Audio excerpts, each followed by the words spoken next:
I have powerful backers, Snurk snapped. I'll be fine. And as for that rabble, he angrily whined, this speech should suffice to keep them in line. Right, muttered Kirk, sounding resigned. Together they marched to the doors of Town Hall. Roy came along too, but he raced through the walls. When the mayor peeked out, barely cracking the doors, shouts exploded once more, rising up to a roar. Clutching his chest, Snurk stepped back in alarm. But Kirk threw the doors open and, raising both arms, cried, "Hush!" And they hushed, as if magically charmed. After 2 gulping breaths, Snurk hid his alarm and then, mimicking Kirk by raising his arms, strutted outside as if fearing no harm. I'll answer your murmuring expostulation concerning the state of the rat population by publicly posting this great proclamation. He displayed it with flourishing gesticulation. I'm too far away. I can't hear him, Muse said. So she crept through the people, cringing in dread, hoping no one would tread on her tail or her head, and climbed on the statue's stone base as Snurk read. It is therefore decreed, there shall not be one rat or a gathering thereof in id. Well, that's that. He tacked it up high, gave it a pat, and theatrically sighed, repeating, that's that. Hooray, the crowd shouted. It's settled. That's that. Yes, indeed, about time that he dealt with those rats. Those idiots, Roy laughed. He's tricked them quite slickly. Snurk bowed, backed inside, and closed the door quickly. Allah, Muse exclaimed, and what good is that? If rats obeyed laws, well, they wouldn't be rats. For some moments, Kirk sat on the steps in disgust. Then he strode to the statue and whispered, help us. After Kirk left, Muse collapsed for a nap. Yet she saw someone linger and shuddered. Ms. Trapp. She's a woman who knows about rats, I would think. She's the owner of Trapp Manufacturing, Inc. Trapp laughed. Snurk's afraid. That will help me persuade the old frog to partake in the plans that I've made. But he's clearly prepared for a frontal attack. So she slunk down the alley and snuck in the back. "Oh, Mayor," she sang as she tiptoed inside.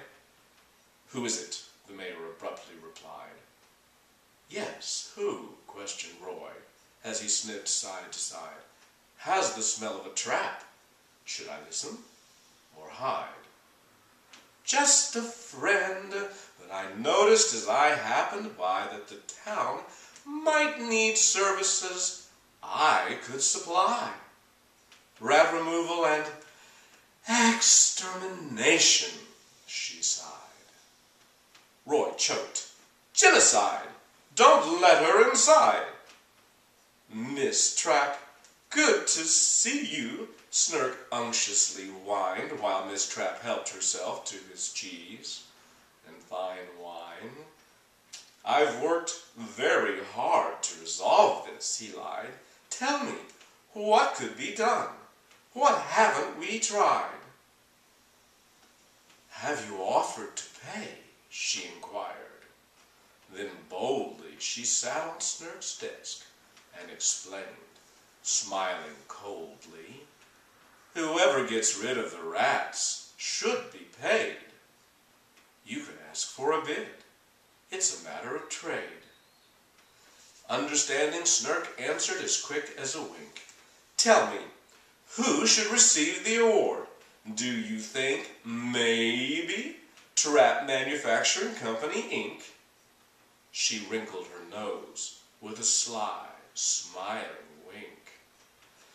Roy mocked her sly wink and her swaggering slink, while his tail lashed so wildly it kinked a new kink. "How much?" Snurk inquired. "Say a sum nice and round, like 1,000 gold marks?" Calculating, she frowned. "No, 50, she stated. "We're saving the town." 50,000, Snurk gasped. "That's the price of a crown. 50,000, Miss Trap, you could buy the whole town." "Shall we split it?" she laughed. "You want uptown or down?" "We could, and I would, but it won't get past Kirk. He'll know if we rig this. The boy is town clerk. If he talks, if the idiots learn, it won't work." "Yes, I've heard," said Miss Trap, "of your talented clerk. His songs of the piper are likely the cause of the riot this morning." Snurk laughed, and she paused. "Songs," said the mayor, "songs by my clerk. It's the symbol you're fighting, the piper, not Kirk. And the piper is dangerous." "Really?" mocked Snurk. "The piper could magically take away rats, if people compare you to him," explained the Trap. "Well, it's hard to live up to a legend.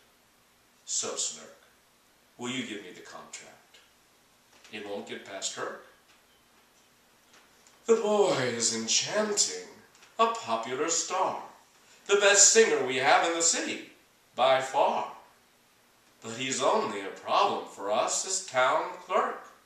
If you think he'll make trouble, fire him, Snurk, because no one pays heed to a bum out of work." "Miss Trap, did you know you've made trouble for me?" She sat very still. "Go on, Mayor, please." "All the harvesters quit to be your employees. Now the crop's almost ripe. It's a bit of a squeeze. I hate troublemakers. I'll fire the bums. These cheeses are really quite